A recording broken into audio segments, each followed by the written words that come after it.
नमस्कार दोस्तों, मैं अंकुर उपाध्याय स्वागत करता हूं आप सभी का एक बार फिर से अपनी नई वीडियो में। दोस्तों, कल तेजी कंटिन्यू रहेगी या कल बाजार गिरेगा, ये आप सभी के दिमाग में भी सवाल होगा, हमारे भी दिमाग में है। इस वीडियो में आप सभी के साथ एक एक करके चीज़ें डिस्कस करता हूँ। कल से लेकर आज तक जो खबरें आई हैं, 5 बजे से पहले तक तो सब नेगेटिव था, लेकिन 5 और 6 बजे के बाद ईरान की तरफ से बयान आए और वो बयान पॉजिटिव थे। वो चाहते हैं वॉर एंड हो और वो चाहते हैं कि जो पीस प्लान प्रेसिडेंट ट्रंप ने शेयर किया है ईरान के साथ, उस पीस प्लान को लेकर वो एक तरीके से आपको सेटिस्फाई दिखे हैं, बट वो एक कंफर्मेशन चाहते हैं कि यूएस गारंटी दे कि आगे चलकर कोई हमला नहीं होगा उनके ऊपर। तो ये सारी चीजें, अगर आगे चल के हमला होगा तो फिर तो कोई भी नहीं करना चाहेगा पीस प्लान को एग्री, लेकिन अगर प्रेसिडेंट ट्रंप या यूएस एग्री करता है तो शायद पीस आए। लेकिन वहीं दूसरी तरफ अगर आप चीजें देखो तो अब प्रेसिडेंट ट्रंप के बयान थोड़े से चेंज भी हुए हैं। पीस के साथ साथ वो ये भी कह रहे हैं कि जल्दी ही हम कुछ बड़ा कर सकते हैं, ईरान जल्दी से जल्दी डिसीजन ले ले। उनका ये भी कहना है कि Trump says he is not sure the US will agree to a deal with Iran. अब ये कह रहे हैं कि अब मैं कंफर्म नहीं हूं कि ईरान के साथ डील यूएस एग्री करेगा या नहीं करेगा। वो ये भी कह रहे हैं कि ईरान भीख मांग रहा है डील की। Trump says Iran is begging for a deal, but कह नहीं सकते कि क्या होगा क्या नहीं होगा। साथ ही साथ प्रेसिडेंट ट्रंप ने एक और अपडेट शेयर करी है कि Trump says he will use very harsh action if government shutdown keeps going. US में आप सभी को पता है, अगर बिल पास ना हो तो शटडाउन हो जाता है गवर्नमेंट, और अगर ऐसा होता है तो वो कह रहे हैं कि वो बहुत बहुत बहुत ही कड़े फैसले लेंगे। तो पूरी तरीके से इस समय देखा जाए तो चीज़ें कंट्रोल में नहीं दिख रही हैं एक्चुअली में। आगे, Iran calls US negotiations claim deception says Tasnim. Iran says US aggression and assassination must stop. ये मैं ऑलरेडी डिस्कस कर चुका हूं आप सभी के साथ। सिंपल भाषा में बोला जाए तो मेरे को लगता है अभी मामला सॉल्व नहीं है। इवन प्रेसिडेंट ट्रंप ने तो ये भी कहा है कि अभी और भी गिरेगा बाजार। Trump says he expected the stock market to drop more. तो ये सारे पॉइंट्स मेरे को तो पॉजिटिव नहीं लगे। तो कहने वाली बात ये है, हम लोग बॉटम बन गया, ये सोचने विचार करने में जल्दबाजी हो रहा है, शायद कर रहे हैं। तो अभी मार्केट को देखते हुए मेरे को लगता है अभी अलर्ट रहें, वही ज़्यादा अच्छा रहेगा। कच्चे तेल के प्राइसेस दोबारा ऊपर चले गए हैं। हालांकि अमेरिका के बाजार में कोई शार्प नेगेटिव रिएक्शन नहीं आया इतने नेगेटिव कमेंट्स के बावजूद, लेकिन एशियन मार्केट्स आज टूटे हैं। कल मेरे को अपने भारतीय बाजार में भी डर है। उसके पीछे 2 कारण हैं। पहला तो यही है कि भैया यहाँ पे कुछ अच्छे संकेत नहीं है। दूसरा ये, वीकेंड से पहले लोगों का कॉन्फिडेंस हिल जाएगा, तो वो मेरे को लगता है ज़्यादा प्रॉब्लम का विषय होगा। और वीकेंड में कुछ बड़ा नेगेटिव भी हो सकता है और बड़ा पॉजिटिव भी। ये वीकेंड मेरे को लगता है सबसे ज़्यादा क्रिटिकल होगा, तो सावधानी बरतने के लिए मैं कहूँगा अपने व्यूअर्स के साथ।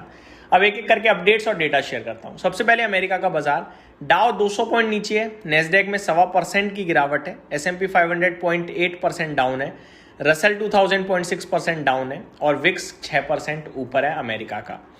यूरोप में फिट्सी 1.25% डाउन है, डेक्स 1.25% डाउन है, कैक में आधे % से ज्यादा की गिरावट है। एशियन मार्केट्स में चौतरफा आप सभी ने आज के सेशन में गिरावट देखी है, ये मैं ऑलरेडी डिस्कस कर चुका हूँ। अमेरिका के बाजार के बाद अगर क्रूड की बात करें तो डे हाई पे आ गया है और 6% की तेजी है, $108 प्रति बैरल। ये हम सभी को क्लियरली दिखा रहा है जहां पे कि बातचीत अच्छी नहीं आ रही है, आउटकम अच्छा नहीं आ रहा है। गोल्ड सिल्वर में गिरावट और बढ़ते हुए दिख रही है, जहां पे गोल्ड सिल्वर 6.5% नीचे है और गोल्ड में 3.5% की बड़ी गिरावट देखी हमने। कल के FIDIs के डेटा का भी अपडेट देना चाहूंगा, मैंने अभी तक शेयर नहीं करा है। तो कल के डेटा की बात करी जाए, कल डेटा अच्छा था।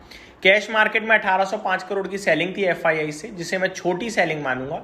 और कल DIIs ने 5429 करोड़ की बाइंग करी, जिसे मैं काफी बड़ी बाइंग मानूंगा FIIs की सेलिंग के कंपैरिजन में। फ्यूचर इंडेक्स में FIIs की कल 1600 करोड़ की बाइंग आई, जो कि पॉजिटिव है।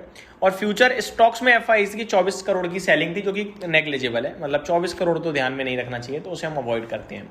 गिफ्ट निफ्टी से नेगेटिव संकेत आ रहे हैं, जैसे कि दुनिया भर के बाजारों में गिरावट है, तो गिफ्ट निफ्टी कैसे ऊपर हो जाएगा।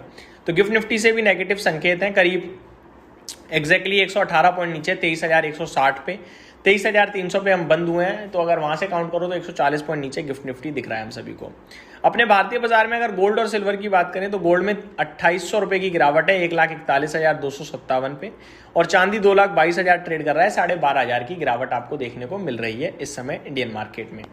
आगे स्टॉक स्पेसिफिक बात करूं तो रिजल्ट्स आते हुए दिखे हैं हमें, वो एक्चुअली में नए रिजल्ट्स तो किसी के नहीं है, पुराने ही हैं, तो इसको मैं डिस्कस नहीं करता हूं आप सभी के साथ। स्टॉक स्पेसिफिक कुछ खबरें हैं तो वो मैं आपके साथ जरूर डिस्कस करना चाहूंगा। ओला इलेक्ट्रिक, ये कल रडार पे रह सकता है। कंपनी ऑफर्स जेन 3 S1 2 किलोवाट के साथ, रोडस्टर करीब 2.5 किलोवाट के साथ 49,999 रुपए के लिए। आगे Chennai petroleum plans to declare an 8 rupees dividend, तो 8 रुपये प्रति शेयर का डिविडेंड दे सकती है चेन्नई पेट्रोलियम, ठीक है। एस्ट्रेडियम हेल्थ केयर ने 3 रुपये प्रति शेयर का डिविडेंड अनाउंस करा है। BDL, ब्लू डार्ट, ब्रिगेड, ये सारे स्टॉक्स भी एक्शन में रहेंगे खबरों के दम पर। इन्फोसिस की तरफ से भी कुछ बड़ी खबरें आई हैं। Company to buy health care digital transformation firm optimum health care IT, acquisition price is up to $465 million, 4-4.5 crore के करीब में खरीदारी करने जा रहे हैं। साथ ही साथ company to acquire insurance consulting technology company Stratus, acquisition cost up to $95 million. तो 2 एक्विजिशन की अपडेट शेयर करी है इन्फोसिस ने, तो ये स्टॉक रडार पे रहेंगे। साथ ही साथ जियो फाइनेंशियल के लिए भी कल न्यूज आई है। Jio Leasing puts 64 crore into Reliance International Leasing JV through rights issue, total funding hits 82.8 crore for operations. तो ये सारी अपडेट है मार्केट के लिए। कल मैं आप सभी को अलर्ट करना चाहूंगा, और अभी फ्रेश बाइंग फिर से एक बार अवॉइड करेंगे। यहीं समाप्त करते हैं इस वीडियो को। Thank you so much for watching this video. Good night guys.